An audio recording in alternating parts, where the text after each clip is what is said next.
Baik, sekali lagi shalom. Puji Tuhan bisa hadir di tengah saudara-saudara ya.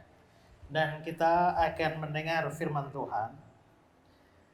Dan tema seperti yang ada di sini adalah kehadirannya menyelamatkan keluargaku. Kehadiran ini pasti dalam kaitannya dengan Natal.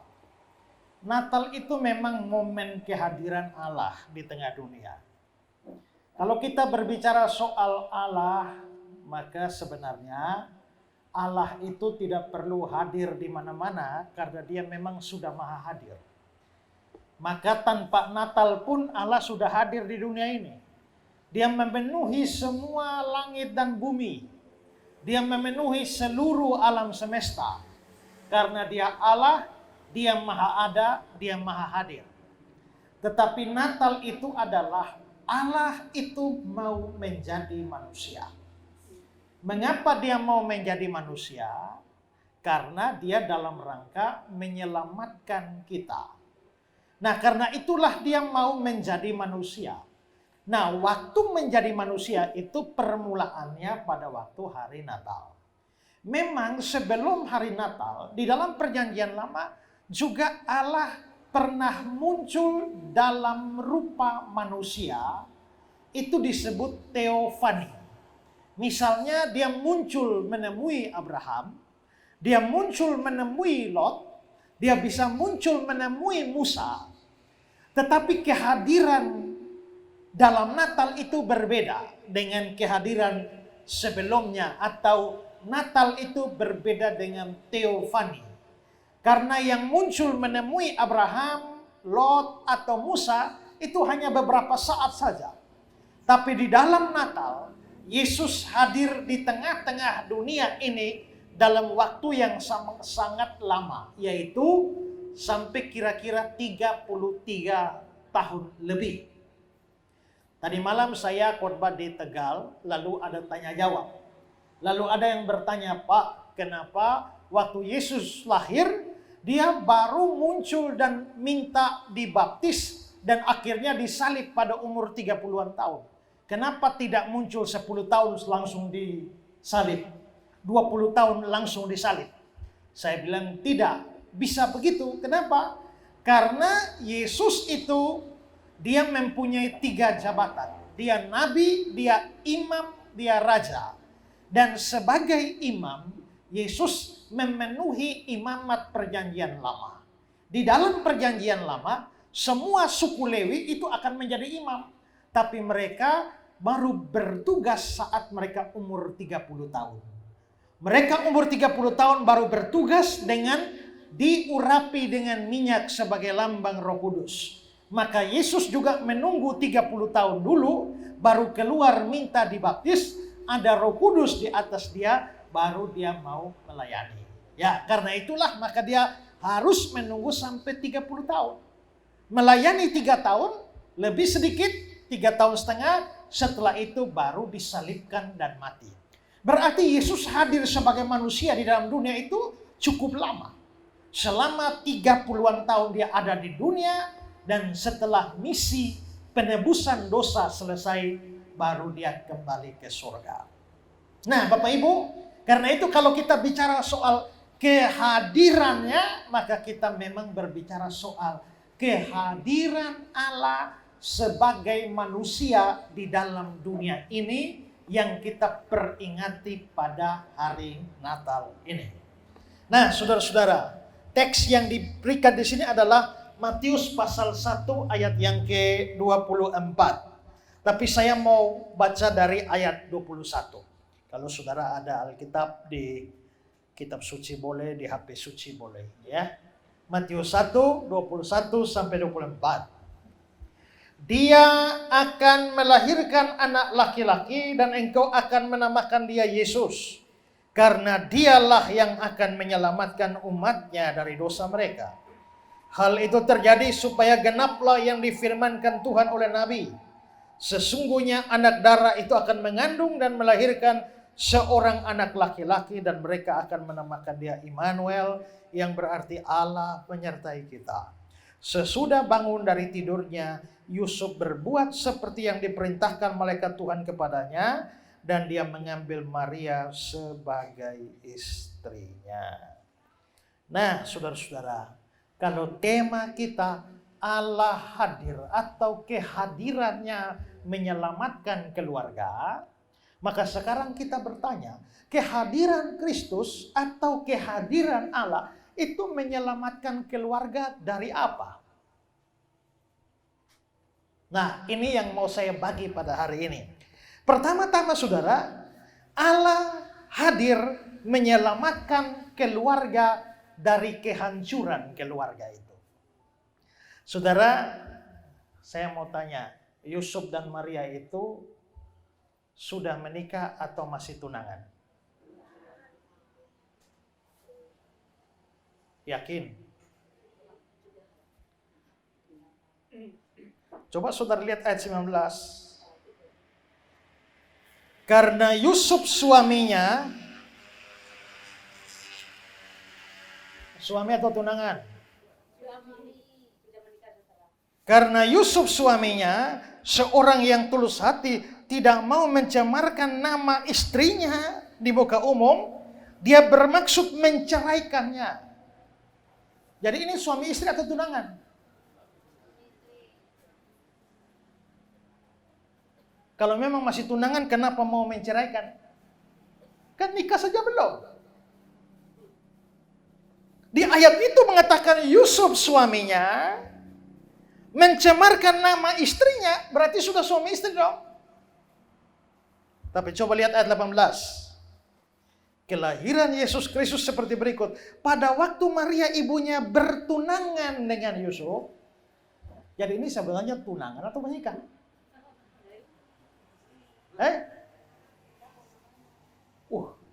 Jangan-jangan Alkitab bertentangan. Satu bilang tunangan, satu bilang sudah menikah. Tidak begitu ya. Dua-duanya benar. Kenapa? Karena kita harus menilai ini dari sudut pandang budaya dan adatnya orang Yahudi. Ya. Kalau kita pakai pikiran kita di sini kayaknya bertentangan. Masa ayat 18 bilang bertunangan, ayat 19 bilang sudah suami istri. Ini soal budaya. Dan soal budaya itu memang kadang-kadang aneh, tapi mau diterima atau tidak, itulah kebudayaan lokal. Saya kasih contoh Bapak Ibu. Pada waktu saya masuk sekolah teologi pertama kali, saya ketemu teman asalnya dari Manado. Lalu saya tanya dia, kamu datang dengan siapa? Lalu teman itu menjawab, kita sendiri. Saya tanya ulang lagi, kamu dengan siapa datang? Kita sendiri. Bagi saya aneh, kalau kita harusnya tidak sendiri. Tapi kalau sendiri, jangan bilang kita, mestinya aku sendiri. Saya sendiri, tapi dia bilang kita sendiri. Bagi saya tidak masuk di akal. Tapi lama-lama baru saya mengerti, oh orang Manado itu, kalau dia ngomong dirinya sendiri, dia bilang kita. Mau masuk akal atau tidak masuk akal, itulah budaya orang. Ya. Kalau saya menghadap Bapak dan saya bilang, Bapak ini bajingan. Marah nggak? Wah, marah ya. Masa saya dibilang bajingan? Kenapa? Karena bajingan itu kayak orang jahat. Tapi kalau Bapak di kampung saya, di Kupang sana, kalau dibilang bajingan, jangan marah. Itu pujian. Karena orang yang hebat itu disebut bajingan. Jadi kalau orang pintar main musik, wih ini bajingan. Orang pintar nyanyi, itu bajingan. Kayak saya dibilang, oh ini pendeta bajingan. Tergantung di mana. Kalau itu di Kupang, saya akan senang dibilang pendeta bajingan. Tapi kalau di Jawa, saya akan tersinggung. Itu budaya. Nah, maka budaya itu kadang-kadang aneh-aneh, tetapi kita harus terima. Harus memahaminya dari sisi budaya. Nah, begitu juga dengan budaya pernikahan dan pertunangan di Yahudi pada zaman itu. Orang Yahudi itu bertunangannya ada 2 tahap. Tahap pertama pertunangannya waktu anak-anak itu masih kecil, umur 8-10 tahun, mereka sudah bertunangan. Dan pertunangan ini boleh putus. Tapi pertunangan tahap yang kedua itu namanya kidusun. Dan tunangan tahap kedua ini mereka sudah dianggap suami istri. Biarpun belum pemberkatan nikah. Tapi sudah disebut suami istri. Dan kalau mereka berpisah pada pertunangan tahap kedua, itu dianggap cerai. Jadi walaupun masih tunangan, itu sudah suami istri, bedanya hanya belum tinggal bersama. Belum boleh hubungan seks. Tapi statusnya sudah suami istri. Makanya ayat 18, Maria ibunya bertunangan dengan Yusuf. Tapi karena tunangan pada waktu itu sudah dianggap suami istri, maka ayat 19 bilang, Yusuf suaminya, dia tidak mau mencemarkan nama istrinya, dan dia bermaksud menceraikannya. Itu harus dipahami dalam sudut pandang budaya orang Yahudi. Jadi sebenarnya Yusuf dan Maria itu sudah menikah atau masih tunangan? Masih tunangan, tapi sudah dianggap suami istri menurut budaya orang Yahudi. Gitu. Nah, saudara-saudara, sementara dengan kata lain, mereka sudah dianggap suami istri biarpun belum tinggal bersama.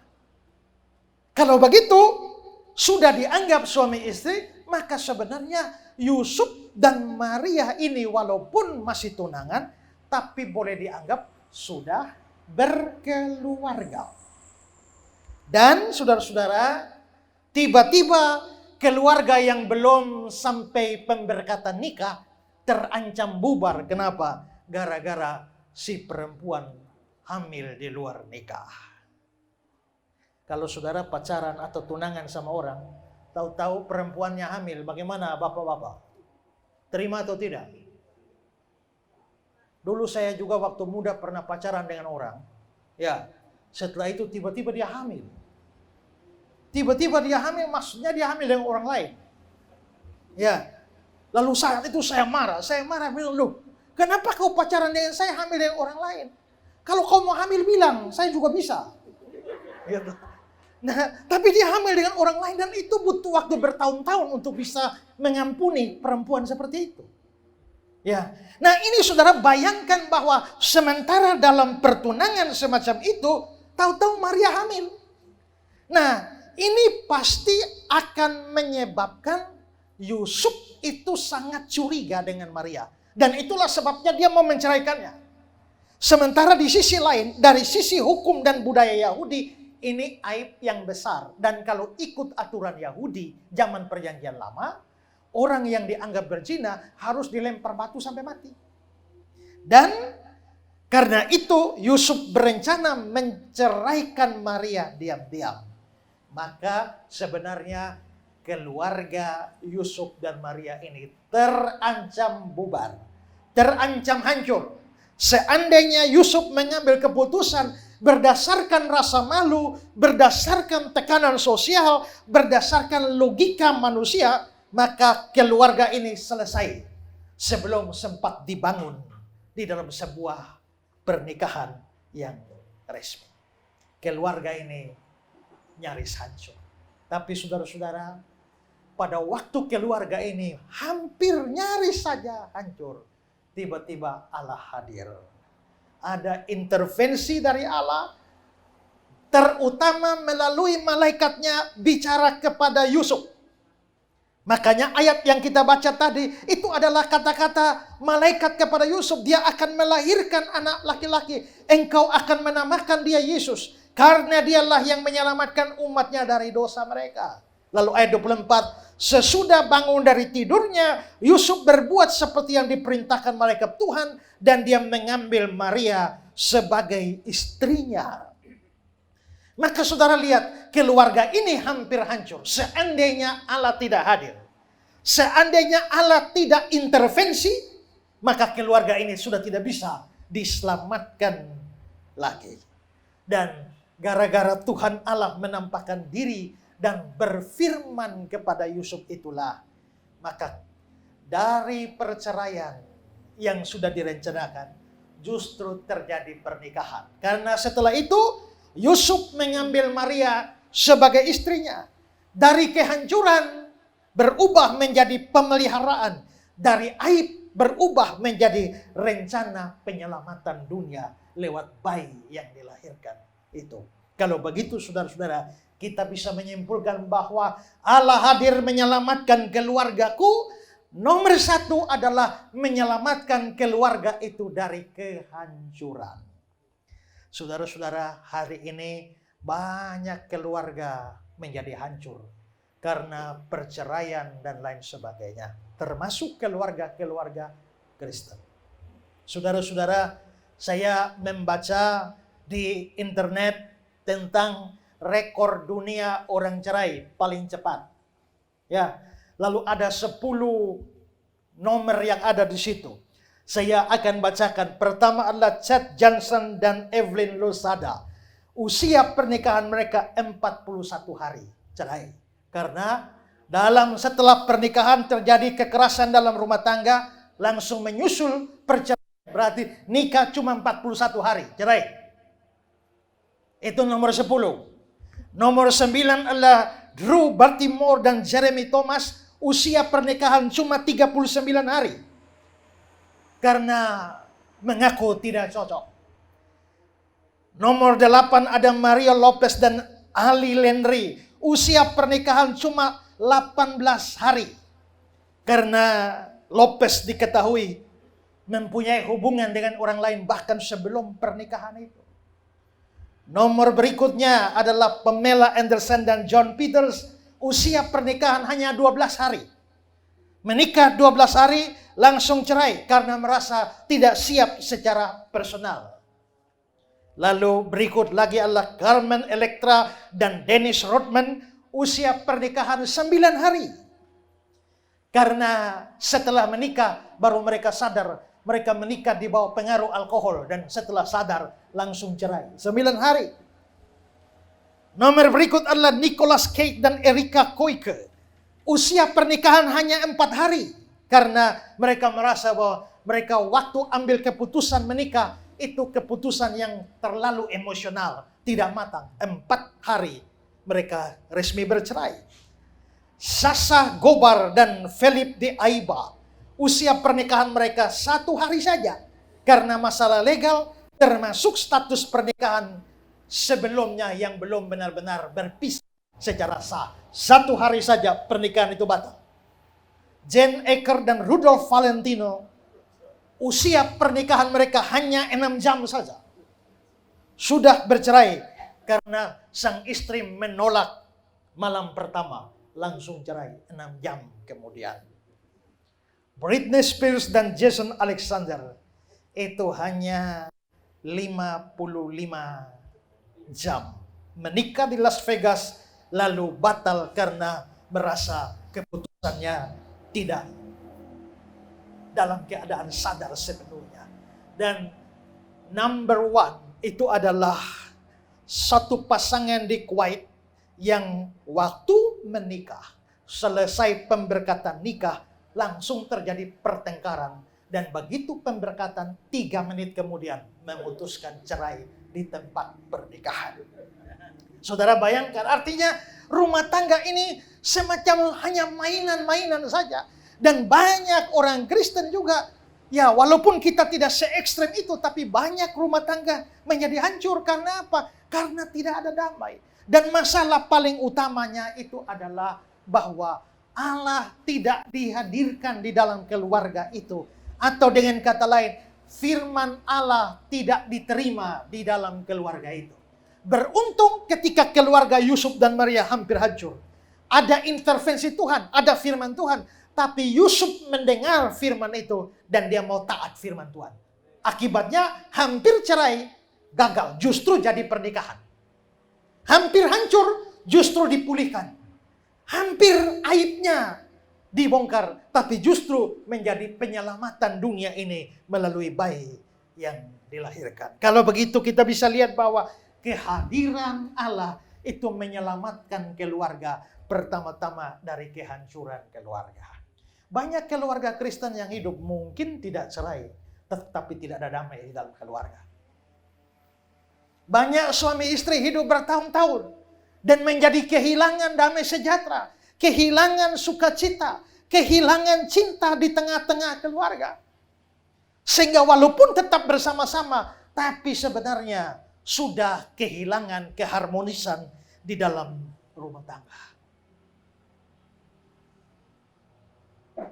Saya baca sebuah cerita, ada suami yang seringkali menyakiti istrinya. Kata-katanya, perbuatannya sangat kasar kepada istrinya.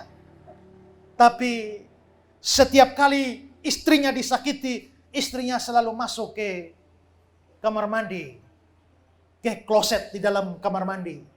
Lalu saudara-saudara, akhirnya suaminya bertahun-tahun seperti itu. Istrinya setiap kali disakiti, selalu masuk ke kamar mandi. Lalu sudah sakit-sakitan, suaminya mulai panggil, "Ma, saya mau mengaku dosa, minta maaf. Bahwa sekian lama Papa ini telah menyakiti hati Mama. Bikin Mama sakit hati, bikin Mama menangis, kecewa, dan sebagainya. Papa mau minta maaf." Lalu istrinya bilang, "Oke, Papa, saya maafkan." Lalu si Papa bilang, "Tapi Papa masih penasaran. Kenapa setiap kali Papa sakiti Mama, Mama harus masuk ke kamar mandi? Apakah di dalam kamar mandi Mama menangis di sana?" Istri bilang, "Tidak." "Atau apakah Mama ketemu ketenangan di dalam kamar mandi?" "Tidak juga." "Lalu Mama bikin apa di dalam kamar mandi?" Si Mama jawab, "Setiap kali Papa bikin Mama sakit hati, Mama masuk ke kamar mandi, pergi ke toilet, dan mengambil sikat gigi Papa dan sikat gigi di toilet."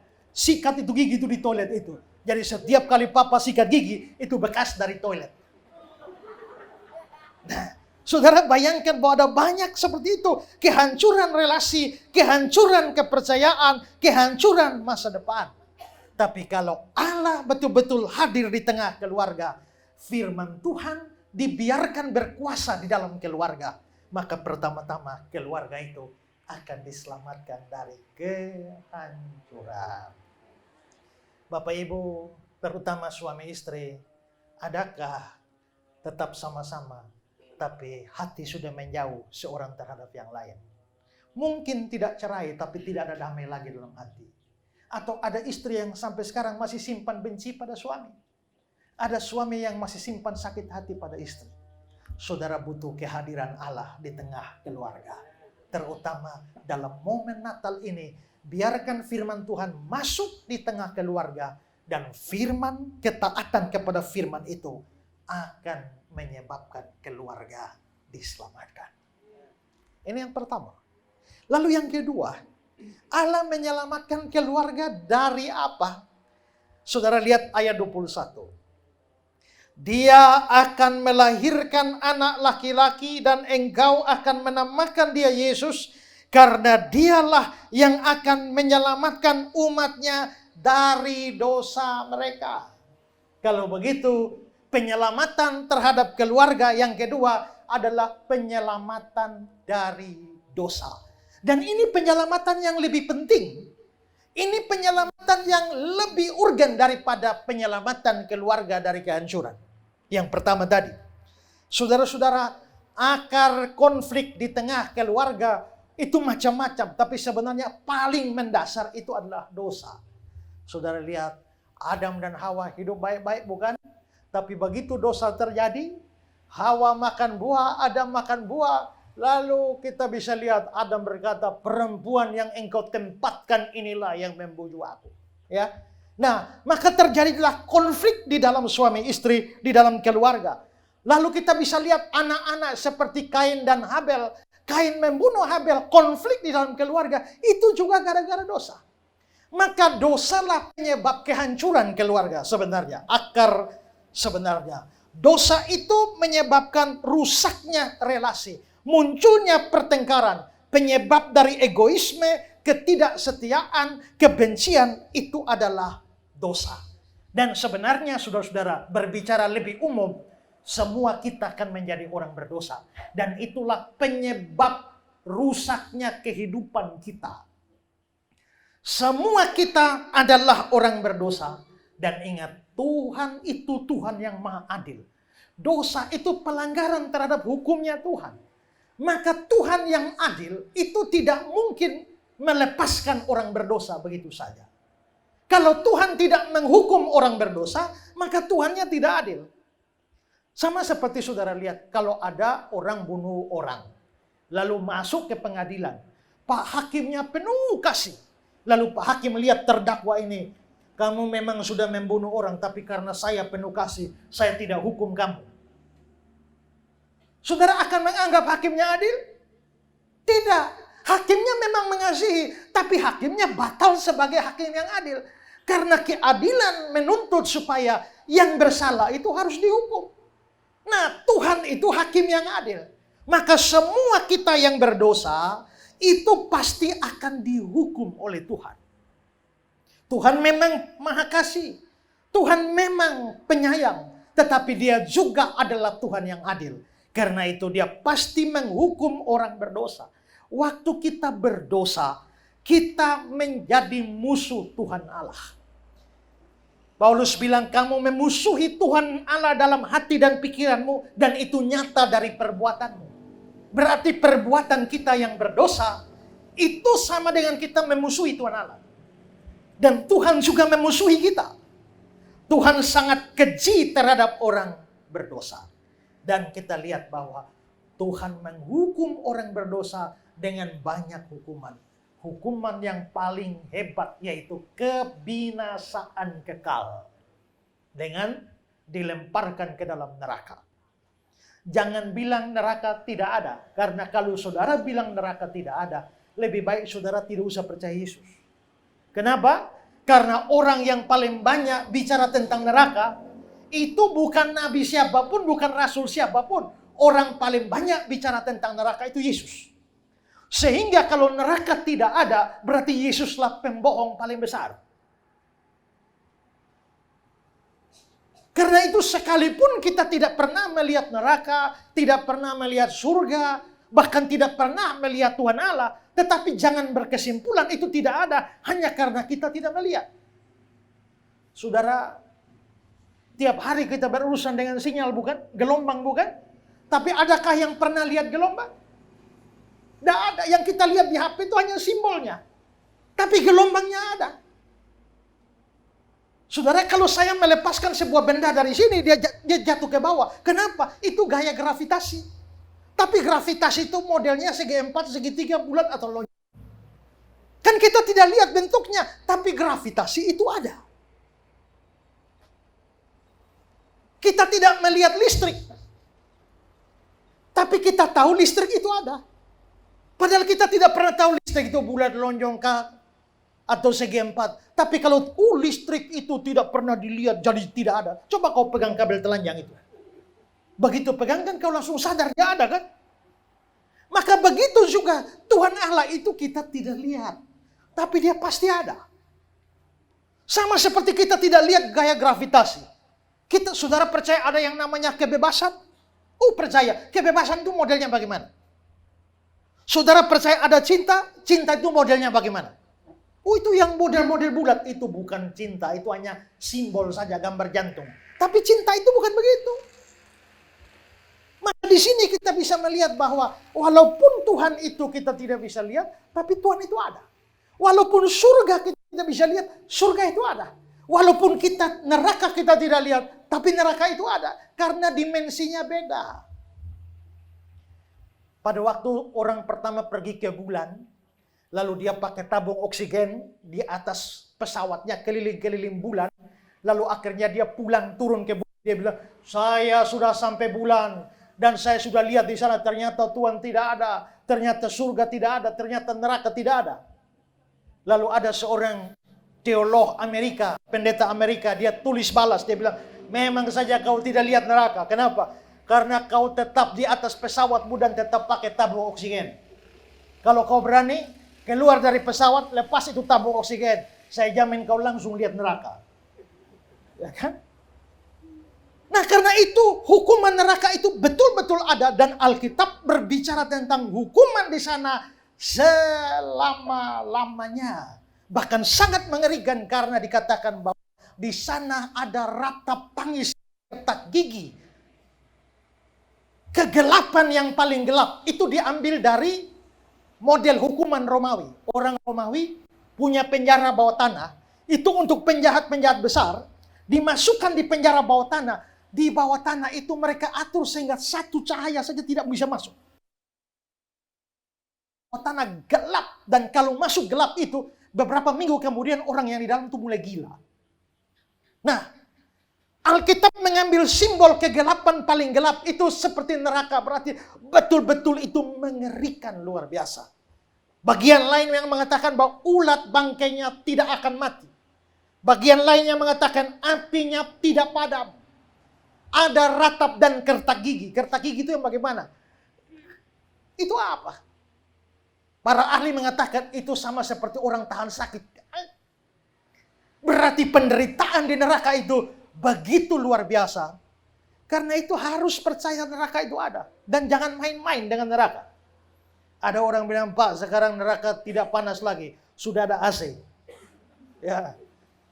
Banyak orang guyon soal itu. Ada yang bilang, Pak, kalau kita berdosa, dosanya jangan tanggung-tanggung. Sekalian banyak. Karena kalau dosanya sedikit, Tuhan pegang di batang leher, lempar masuk neraka. Tapi kalau dosa terlalu banyak, Tuhan marah, pegang di batang leher, lempar terlalu kencang sampai di neraka lewat tembus ke surga. Kita seringkali seperti itu, tetapi Alkitab bicara lain. Hukuman kebinasaan selama-lamanya. Maka semua orang yang berdosa, saya, saudara, siapapun di kolong langit ini, pasti akan dihukum oleh Tuhan. Dan celakanya adalah tidak ada satu manusia pun yang bisa lolos. Saudara, manusia dengan cara apapun tidak bisa. Beberapa hari yang lalu saya khotbah di Jakarta, nyanyian pujian Maria yang mengatakan, aku bersukaria karena Allah, aku bersuka cita karena Allah juru selamatku. Saya tekankan, Allah juru selamat. Allah juru selamat. Juru selamat harus Allah. Yang non Allah tidak bisa jadi juru selamat. Malaikat tidak bisa jadi juru selamat. Nabi tidak bisa jadi juru selamat. Rasul tidak bisa jadi juru selamat. Manusia tidak bisa jadi juru selamat. Manusia tidak bisa menyelamatkan manusia lain dan juga tidak bisa menyelamatkan diri sendiri. Saya tak mungkin bisa menyelamatkan Pak Rain. Pak Rain tidak mungkin bisa menyelamatkan saya. Saya tak mungkin menyelamatkan diri sendiri. Kenapa saudara-saudara? Karena banyak orang di dunia ini selalu berpikir mereka bisa lolos dari hukuman Allah, bisa bebas dari neraka dan pergi ke surga asal mereka berbuat baik.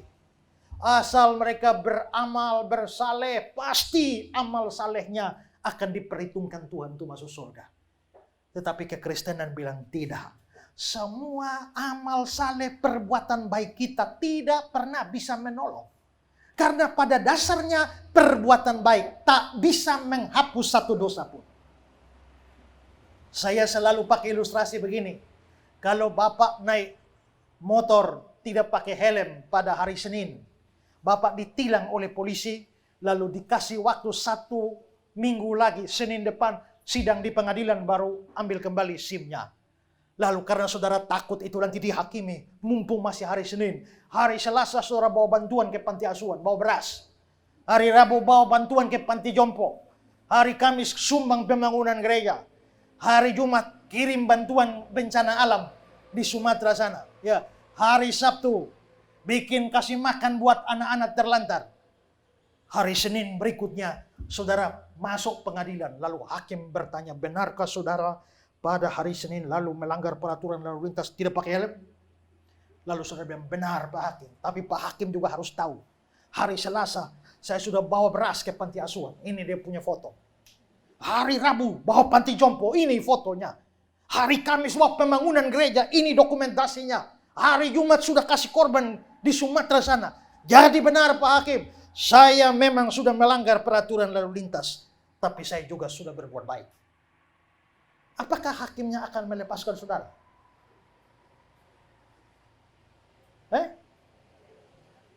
Hakim itu pasti melepaskan saudara. Kalau dia gila. Tapi kalau hakimnya waras, dia bilang, tidak peduli kamu mau berbuat baik panti jompo, ke panti asuhan, ke pembangunan gereja, ke bencana alam. Pelanggaran tetap pelanggaran. Perbuatan baikmu tidak bisa hapus pelanggaranmu. Nah, kita semua ini berdosa, pelanggaran. Lalu banyak orang berpikir asal dia berbuat baik bisa tutup pelanggarannya. Tidak bisa. Lalu banyak orang juga berpikir, tapi bagaimana kalau saya berhenti berdosa? Mungkinkah saya bisa lolos dari hukuman Allah? Tidak bisa juga. Karena apa saudara-saudara? Karena mungkin kita berhenti berdosa, tapi bagaimana dengan dosa yang sudah dibuat? Saya ambil contoh lagi, kalau saudara bunuh orang, maka saudara masuk ke pengadilan. Waktu di sidang, saudara lalu bilang, Pak Hakim, saya janji mulai sekarang saya tidak bunuh orang lagi, Hakim. Saya janji sungguh-sungguh mulai sekarang saya tidak bunuh orang. Hakim itu bilang, bagus, mulai sekarang jangan bunuh orang lagi. Masalahnya kau sudah bunuh orang. Maka kau tetap harus dihukum. Kalau saya pakai baju begini lalu saya main tinta mengotori baju saya. Mulai sekarang saya janji tidak main tinta lagi. Apakah baju saya langsung bersih? Tidak bisa. Maka begitu juga kita berdosa, lalu mulai sekarang saya tidak berdosa lagi. Apakah dosa saya beres? Tidak bisa. Karena itu berbuat baik tidak melepaskan saudara. Berhenti berdosa juga tidak melepaskan saudara. Maka tidak ada obatnya, tidak ada caranya, saudara harus dihukum. Semua kita harus dihukum. Karena Tuhan begitu adil. Tapi karena Tuhan yang adil juga adalah Tuhan yang mengasihi. Dia tidak mau kita binasa selama-lamanya di neraka. Dia harus menghukum supaya dia adil. Tapi dia mau kita tidak terima hukuman itu. Maka saudara-saudara, supaya dia tetap menghukum tapi kita tidak kena hukuman, maka dibutuhkanlah seorang juru selamat. Seorang yang menggantikan kita untuk dihukum. Tapi siapa yang layak jadi pengganti? Itu tidak bisa sembarang orang bisa jadi juru selamat. Untuk jadi juru selamat minimal 2 syarat. Syarat pertama adalah harus manusia. Kenapa? Karena yang berdosa manusia. Maka juru selamat harus manusia. Tapi syarat kedua juru selamat harus tidak berdosa sama sekali. Karena kalau juru selamatnya berdosa 1 kali, juru selamatnya juga masuk neraka. Karena upah dosa ialah maut, bukan upah dosa-dosa. 1 dosa saja maut. Maka kalau juru selamat sampai berdosa 1 kali, juru selamat juga tidak selamat. Maka juru selamatnya 1 harus manusia, 2 harus tidak berdosa. Nah sekarang mari kita cari juru selamat model begini dapat di mana? Cari manusia. Dapat? Dapat banyak. Mulai dari Sabang sampai Merauke gitu dapat manusia banyak. Tapi mencari yang tidak berdosa ada? Tidak ada. Karena semua manusia menjadi berdosa mulai dari Adam dan Hawa sampai terus kita semua ini kan turunannya orang berdosa. Maka semua turunan orang berdosa pasti berdosa. Tidak ada turunan orang berdosa tidak berdosa. Kalau monyet laki-laki kawin dengan monyet perempuan, anaknya apa? Monyet kan? Cucunya? Cicitnya? Generasi ke-217? Monyet juga. Tidak bisa tahu-tahu generasi ke-218 tiba-tiba jadi buaya. Kalau atas monyet, semua monyet. Kalau atasnya berdosa, semuanya jadi berdosa. Maka sekarang cari manusia banyak. Cari yang berdosa, semua berdosa. Kalau begitu juru selamat tidak bisa dari manusia. Tidak bisa cari dari bawah karena di bawah ada manusia banyak. Tapi berdosa semua. Maka juru selamat harus cari dari atas. Di atas adakah yang tidak berdosa? Ada. Siapa? Tuhan Allah tidak berdosa. Masalahnya Tuhan bukan manusia. Di sini ada manusia, hanya berdosa. Di sana ada yang tidak berdosa, hanya bukan manusia. Terus piye caranya? Kalau begitu bagaimana yang tidak berdosa itu jadi manusia? Bagaimana kalau Allahnya jadi manusia? Tapi dia tidak boleh jadi manusia jadi-jadian. Tahu-tahu muncul dari laut selatan. Tidak bisa. Tahu-tahu muncul dari sawah sana. Tidak bisa. Kalau dia manusia, dia harus manusia sungguh-sungguh. Kalau dia manusia sungguh-sungguh, dia harus lahir dari seorang manusia.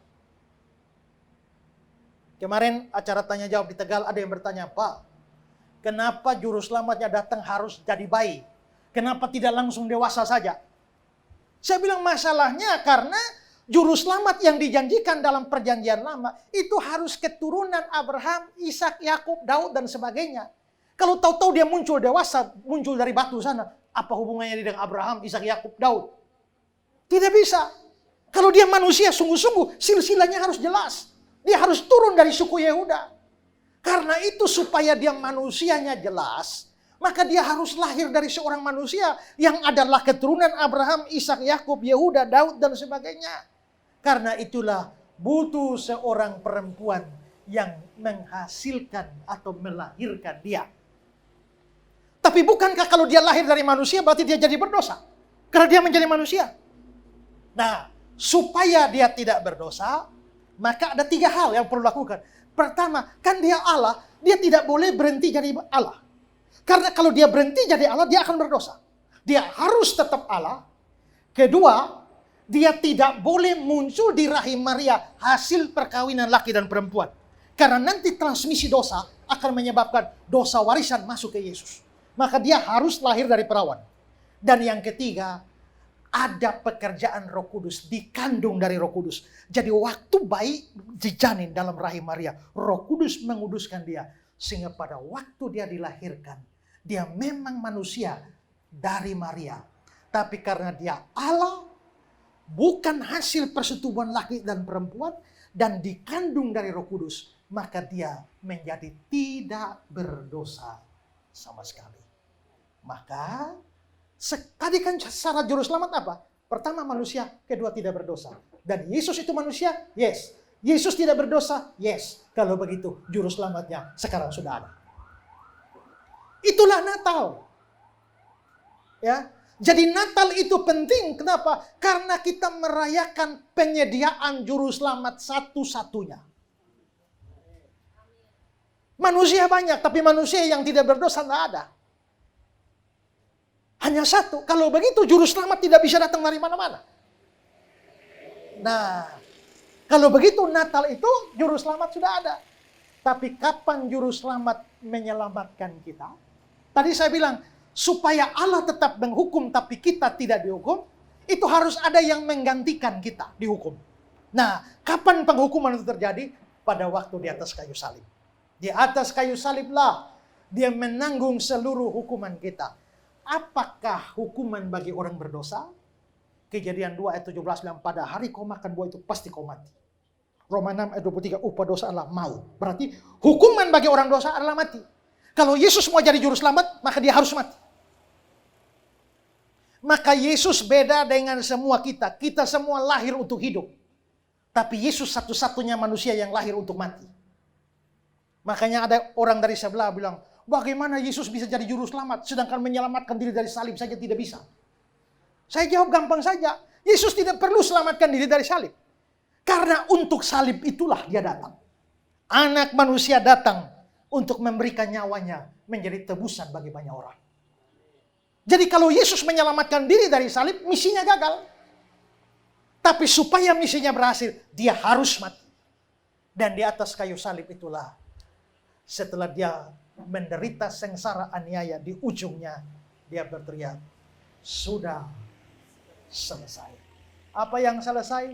Semua bayaran dosa kita, semua akibat dosa kita sudah selesai dia tanggung. Saya bilang, saya selalu bersyukur setiap kali mendengar kata-kata Yesus, sudah selesai. Seandainya Yesus di atas kayu salib bilang, hampir selesai.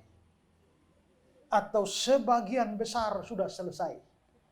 Dan kamu tanggung sebagian kecilnya. Maka kita semua tetap masuk neraka juga. Karena syarat masuk neraka dosa 1. Jadi kalau dosa kita 1 juta, Yesus bayar 999.999. Ya, kita tetap masuk neraka. Tapi bersyukur, Yesus bilang, sudah selesai. Selesai semuanya. Karena itu maka, untuk bisa selamat, bukan lagi usaha kita. Bukan lagi perjuangan kita. Bukan lagi perbuatan baik kita, amal saleh kita. Tapi iman kita.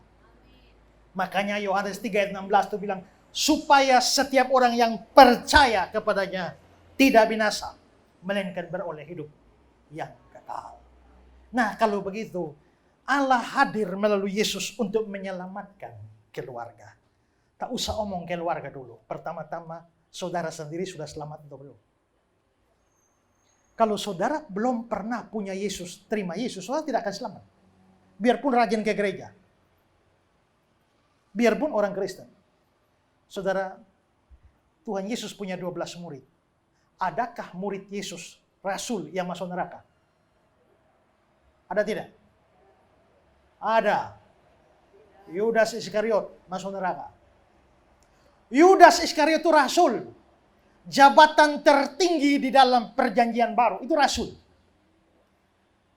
Murid Yesus Rasul saja bisa masuk neraka. Maka saya selalu bilang, kalau Rasul bisa masuk neraka, pendeta bisa masuk neraka tidak? Bisa. Majelis? Jemaat? Bisa. Maka jabatan rohani tidak jadi jaminan. Nama terdaftar di gereja tidak jadi jaminan. Sudah dibaptis juga tidak jaminan. Sudah ikut perjamuan tidak jaminan. Ada pendeta, ini hanya cerita saja. Ya, ada pendeta yang begitu mati, tahu-tahu dia mendarat di neraka. Lalu ini pendeta kaget, kenapa dia mendarat di neraka? Dia jalan-jalan di neraka, dia ketemu teman pendeta yang lain. Oh, bagaimana Bapak ada di sini juga? Mereka dua jalan-jalan ketemu ketua wilayah. Ya. Lalu, kok ketua wilayah juga ada di neraka? Bagaimana Pak ketua wilayah masuk neraka? Pak ketua wilayah bilang, diam, Bapak ketua sinode juga ada di sebelah. Berarti jabatan tidak jadi jaminan.